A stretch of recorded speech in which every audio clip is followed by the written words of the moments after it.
Hi, folks. Welcome to the ICC Men's T20 World Cup 2026 show. I'm joined yet again by Rishabh.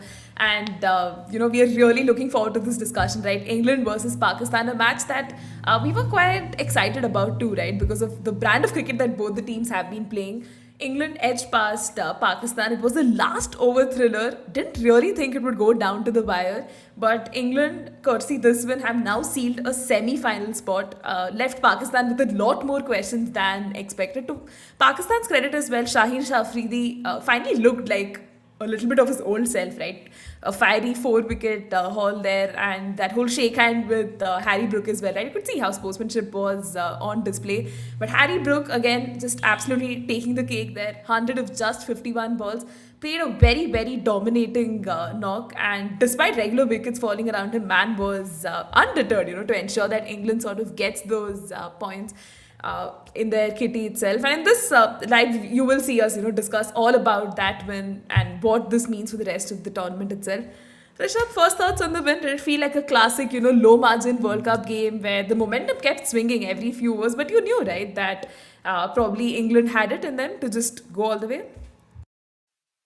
Yeah, it would have been England's game to lose after a point, given the situation they were in. Harry Brook really got them within touching distance, and they had to just win. They could not have lost really from there.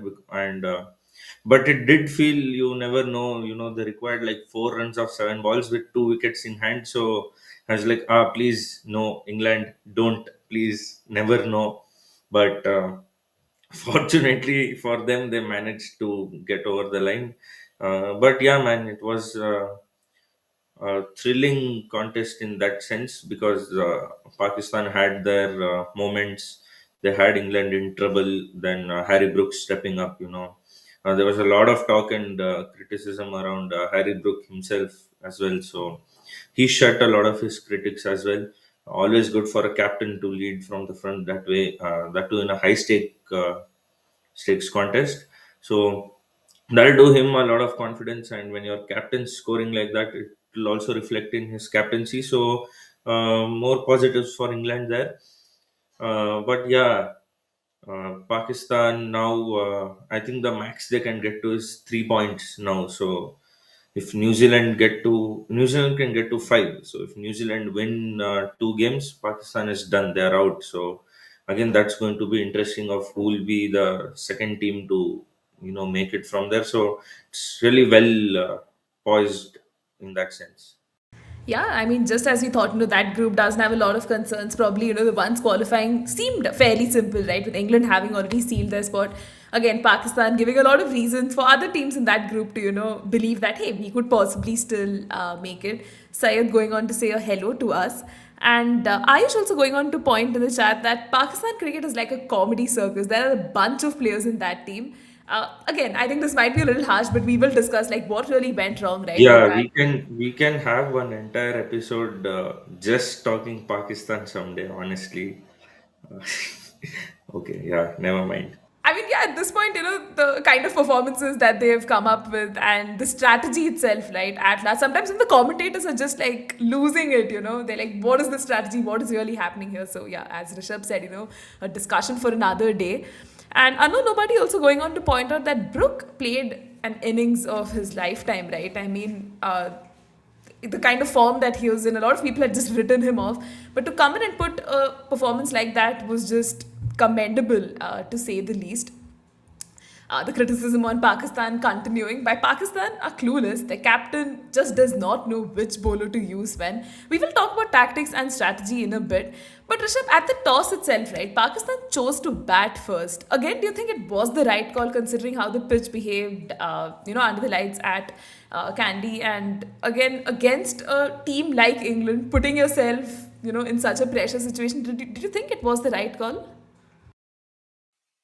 I mean, I do think it was a decent call, honestly, because it was a fresh pitch and it did look like a good surface.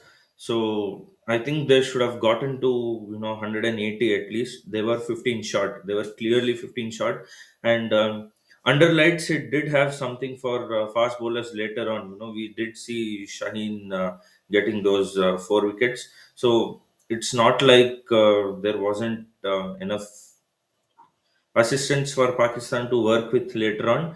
I think the decision wasn't bad as such to bat first, but they probably didn't finish as well as they should have, given the position they were in. They should have probably really gotten to 180, and that would have, those 10-15 runs would have really made the difference in the chase, because at the end we did see how close it got.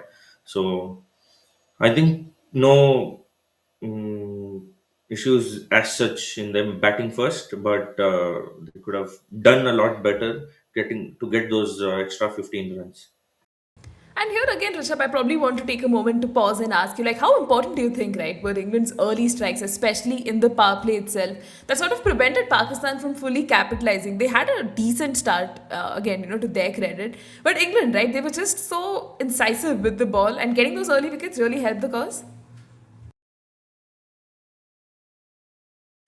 Yeah, like I said, right, they could have probably gotten to 180, and if their top order had contributed a bit more, maybe they would have had a better platform to get there. And this is really concerning because Saim Ayub and Salman Agha, both of them haven't quite fired in this tournament. They aren't in the greatest of form, really. And then you have Babar coming at four. It's not helping their cause either. So if you don't have Sahibzada Farhan has been performing, but you can't be depending on just one guy in your top four to keep performing all the games. So I think, and Saim Ayub and Salman Agha, in all fairness, are batters who do have the ability, who do have the capability to bat well. So I feel England getting those wickets at the top was really crucial. Despite Pakistan getting runs in the power play, I think that early push was required to put them on the back foot, and that did also made the difference in them getting to 160, where they could have gotten to 180. Yeah, fair point there. And before we talk about Sahibzada Farhan and how impressive he was last night, unknown nobody going on to point that Pakistan are harming themselves, by having the likes of Babar Azam and leaving out Abrar and Fahim itself. Rishabh, do you agree with this vein of thought? This is probably something I'd saved for later itself because when you look at Babar's knock, right, from yesterday, it just does not make sense, right? It does not give you the impression of a T20 match at all. And he looked just so clueless, listless at all points in that innings. I wouldn't say for the better part, like for the most of the innings, he just felt like, he did not have any idea of what he was trying to do there. Do you agree with this statement? Yeah, see, there are two things in this actually. First of all, if you're playing Babar Azam in this format, number four is not his position. You either get him to open in the power play or bat at number three max. Four is not his position. So Pakistan aren't using him rightly, first of all. Second, now if you know that you are going to bat at that position, then you also have to adapt your game, which he hasn't been able to do for a long time. We even saw him getting retired out in the BBL, and even Steve Smith denied him that single. He didn't perform well there as well. So clearly he doesn't have the T20 game, and I think all of us, not just as fans but even experts, have been saying this for a long time now that Pakistan have to move move away from Babar in the T20 format. It's not his strong suit. Um, I really don't think, because playing anchor is one thing, but then once you've spent time at the crease, you've spent considerable balls, you need to be able to accelerate and convert, which someone like Virat Kohli used to do. Babar doesn't seem to really have that game. So either you make him open the batting, or it's really time to drop him and move past him, because it's really not helping your cause at that position number four, where you need acceleration, where you need to step the foot on the accelerator. You need to get a move on. You can't be batting, you can't be static, you can't be stat padding really in between in a T20 format at that position. It's not, neither is it helping Babar nor is it helping Pakistan really. So I feel it's high time, Instead of trying to accommodate a player in the 11, you look at merit. There are a lot other better players that Pakistan can honestly bring in, uh, and it to also to accommodate him at number 4 or him in the team itself.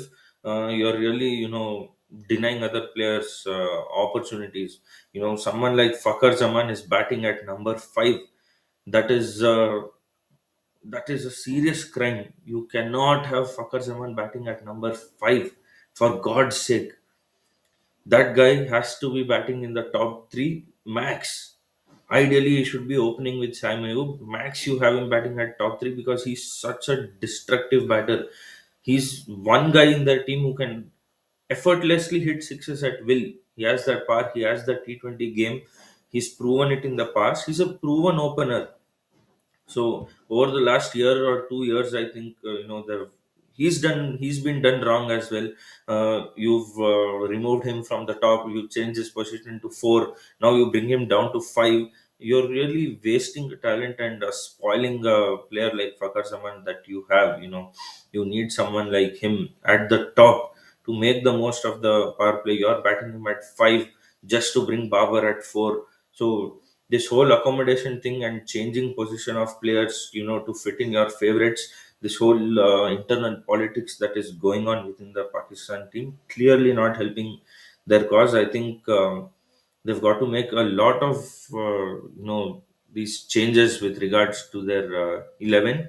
uh, you bring Fakhar Zaman at the top, and you really, you know I'd say, get rid of Babar from that 11 in this format, because it's really not helping the team's cause. Yeah, Rishabh, completely agree with you there, and probably a bit of harsh criticism from our side, but that's exactly how fast-paced, right, this T20 format is, and you just can't afford to have anchors who are, just eating up balls and not rotating strike as much, and not even running those singles, right, to later sort of accelerate. At least Babar hasn't given us that sort of an impression. But again, just focusing on Pakistan, and what really worked out well for them last night was Sahibzada Farhan itself, right? Scored those 63 runs, very valuable, crucial runs. Again, was this another case of Pakistan relying too heavily on just one bat to sort of anchor the innings? Because he again, right, came into this World Cup with the reputation of being that next big thing, and just taking bowling attacks apart. And to his credit, he's done his job. So again, how do you talk about his knock and that slight over dependence that seems to be creeping in? Yeah, this entire tournament they've been dependent on Sahibzada Farhan. Really, he's been the leading run scorer. He even scored that century. And like I already mentioned before, apart from Sahibzada Farhan, no other batter, especially in the top order, has really given you any confidence. Neither Sam Ayub nor Salman Aga. Babar Azam to just like Bhai Rehne Do. So they have been way too dependent on Sahibzada Farhan at the top, and that is why I'm saying again that you should ideally have Fakhar Zaman opening with Saim Ayub. You bring Sahibzada Farhan to number 3, Salman Aga to 4, and then you go about there and about. That would be your ideal batting order, I feel, in this format. But yeah, man, credit to Sahibzada Farhan. I mean, he's been consistently performing in this tournament, and once again, them getting to that 160 mark, it was really crucial for him to stay out there, because your other guys in the top 3 haven't done a lot really. So let's say there was a lot of pressure on him, because he knows he's got to stay out there, and but he's also got to score at a decent rate, which he did, to his credit. So a very crucial knock in context of them even getting to 160. Because if he'd also fallen earlier, could have triggered a massive collapse for them. So he not only held it together, but he also got those runs, crucial runs. So once again, I think a really bright spot as far as the batting is concerned for Pakistan there. Yeah, I mean, because you just look at his knock from yesterday, right? 63 of 45, was striking at almost 140. It's just great signs, right, for Pakistan. Because the rest of the batting, again, when you continue looking at that scorecard, I mean, Fakhar Zaman getting like 25 of 16. You had Shadab Khan, come in with that cameo. It's fair to say that Pakistan sort of huffed and puffed to that 164 for 9. I think here's where we can also look at the Farhan and Babar partnership itself, right? Although it did add like that bit of stability, but clearly, slowed down that scoring rate. So again, Rishabh, do you think like Pakistan was a good 10-15 runs short, considering how much they'd sort of pushed England to the wall? Just those 10-15 runs and a rejig of that batting order could have really helped them challenge England. Yeah, they were, like I said at the start itself, they should have gotten to 180. They were clearly 15 runs short, and yeah, you cannot have two batters who are just looking to play anchor really together in between.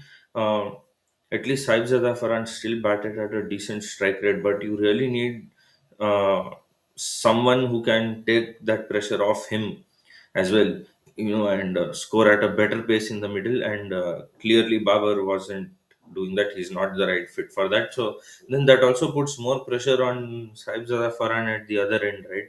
Because he knows he's got to look to save his wicket and stay out there for as long as possible. So that probably doesn't allow him to play his natural game. So it's really affecting everybody and the whole team in that lineup. Really, again, it all boils down to them having to really change their batting lineup, get in players better suited for this format, because that will also take pressure off the other guys who are actually performing, and allow them also to express themselves and bat with a little more freedom. This 63 of 45 could have easily been 80 of 45 if he had someone who was also batting at a better rate along with him there. So I feel that is something, that batting order and bringing more suitable players in is something they really have to, ponder upon. I really don't know what Mike Hessen is really doing there, honestly, because that guy is a decent cricketing brain, man. I don't understand if all of us from the outside can really, see the clearly glaring issues that this Pakistan lineup has. I don't know what's really stopping him or the management from making those bold decisions and required decisions in their to field a better 11 and a better squad as well overall. Yeah, pretty baffling some of those decisions, and very valid point again coming in from unknown nobody that until the Pakistan first class system does not change, their technical flaws will still remain in players and percolate for generations to come. So we'll have to see that how they can sort of introspect and just iron out those issues itself. And from an England bowling perspective as well, Rishabh, like Liam Dawson, right, his 3 for 24 really stood out. Again, how crucial do you think was England's spin control through the middle overs, restricting Pakistan to 164, which at one point could have easily been, right, a good 180, 190. Yeah, I mean, at a phase where they should have looked to accelerate, you really choked them in between, and that's where that Liam Dawson spell of 3 for 24 was really crucial. Not only he picked wickets, but he kept it so tight.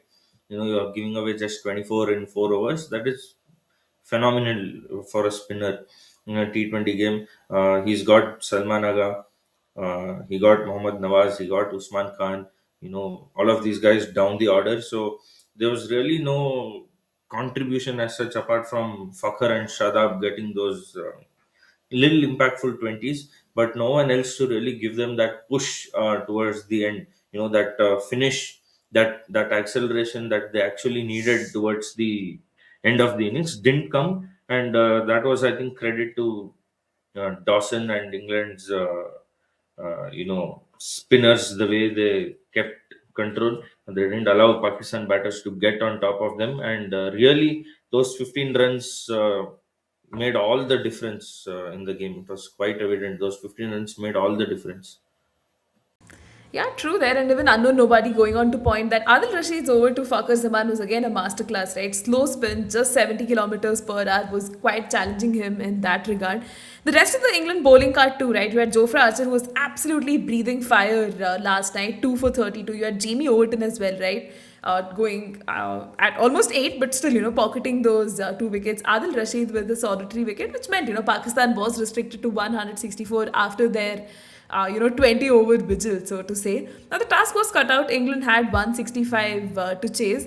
And once again, right, you could see how England lost 2 wickets inside 3 balls. Far from ideal, the kind of start you'd want in a Super 8s match like this. Rishabh, how significant do you think here was Harry Brook? Him promoting himself to that number three position itself. And fair to say, right, it changed the entire trajectory of that run chase. I think it was a very crucial call, knowing that Josh Butler isn't the Josh Butler that we know him to be in this tournament. He's not going through the best of form. So, in a situation like this, always a bold call to really promote yourself to number three. But I think that was the need of the hour. And kudos, man, to Harry Brook to really take that responsibility, take the onus upon himself, come out there, and simply the way he batted, he showed his ability to even bat in challenging conditions under pressure when you're chasing. When you've lost a couple of wickets early at the top, these 160, 170 chases always get tricky, and you need someone to really bat through who can not just anchor but also score at a good rate and keep you in the chase. And that's what Harry Brook did, because even towards the end it got a little tricky, but because of the kind of innings he played, England were well within reach, and it did not cause more hiccups really, and they could get over the line eventually in the end. So I think really, really crucial knock for him, not just in context of this chase, but this kind of a knock coming from a captain right before the semi-final.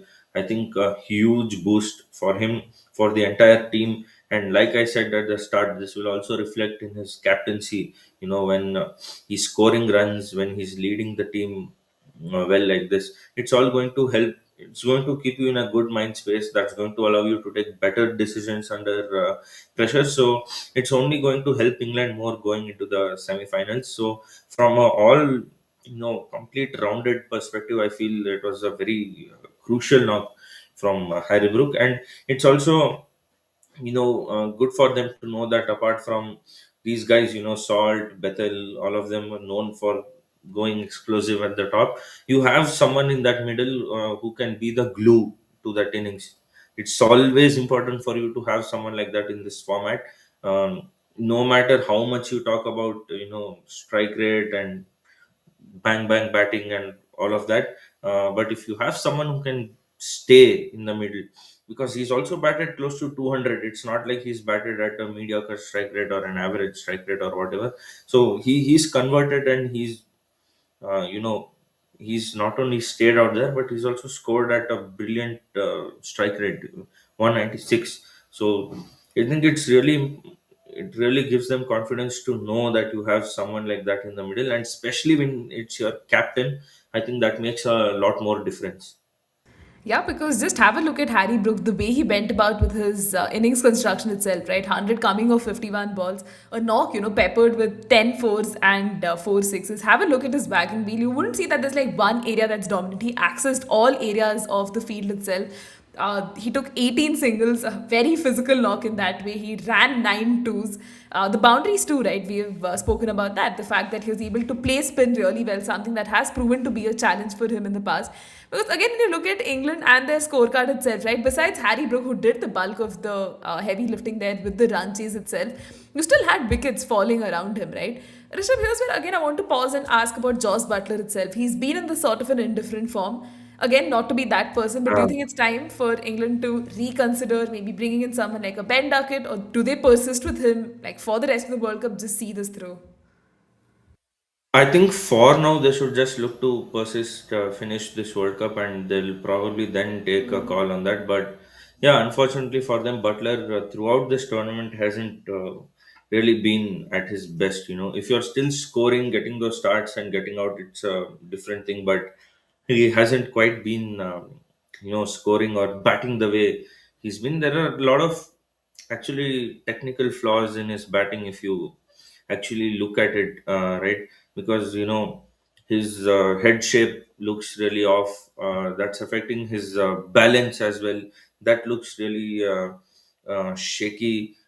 He's not been batting as good as he really does. His What is his average? He's averaging like what, just above 10 or under 15 or something, I think, this World Cup. And his footwork also almost seems non-existent. He's not moving that great, and when your body isn't moving that great, you're not able to get to the pitch of the ball. You're not able to time it well. Affects your entire batting. So I think Butler really has to work again, rework rather, on his technique, because we all know the kind of batter he is. We all know what capability he has and what his reputation is. So I think some technical changes that he needs to really make to his batting. But I feel at least until the tournament ends, they could persist with him, give him those 2 3 games, still give him that run and see how it goes, because they still have enough firepower. You have Salt, Brook has done well, you have Bethel, you have Karan, you have Will Jacks. You still have enough firepower in that batting. So I feel just for him being a senior player and the way he's performed throughout the years, if he's going through a bad patch right now, probably give him this entire tournament at least, and then have that conversation and see where it goes. Yeah, no, Rishabh, fair point there because it again brings in the question of who will come in as that backup keeper for them, right? Joss Butter doesn't really serve the role of just being an opener, but also of being a very skilled keeper in that regard. Again, coming to look at how England sort of, faced a moment of panic, right? They had a few batters who got starts, couldn't really convert. Jacob Bethel, for that matter, Tom Banton as well. But Will Jacks, right, yet again coming to the party, rescuing his team, 28 of 23, may not be the most flashy knock out there, but then quietly did his job, right? Again, we talk about Will Jacks and his presence in this already heavy batting lineup, Rishabh. Do you think it merits a discussion to have him come probably a little earlier, considering his reputation? Or again, probably snowball him as a finisher because that's exactly what England needs at the moment? Yeah, you can have that argument that you would want someone to finish down there, but when you have a batter with that kind of a capability in this format, I think you always need your best batters to play the maximum amount of deliveries. It's that simple. So I really feel Will Jacks should have been batting you a lot higher, at least probably above Tom Banton and Curran. You at least have him at 5, I feel. So his batting order, his position in the batting order is something they can look to rework. But yeah, Will Jacks again showing that it's not just about going bang bang bang from ball one. Some of these guys really have that ability to adapt their game to the situation. You needed someone when they lost those few wickets in the middle, and you know slight nervy times in the chase again in between. You probably need someone who can stay out there and bring that sense of calm and ensure you get close and over the line. So in that context, his 28 of 23, I would say, a really crucial and important knock. He would be disappointed that he couldn't stay till the end and finish the game. That's one thing he'll look at. But otherwise, I think it was really gives you confidence when you have that kind of guys who can also, you know, bring that sense of calm and play according to the situation. Only thing England would have liked to do better is not let that game go that close. Really, they should have finished it off with a lot more ease rather than creating that panic like we spoke at the start. They just had 2 wickets left and they still needed 4 runs of 7 balls.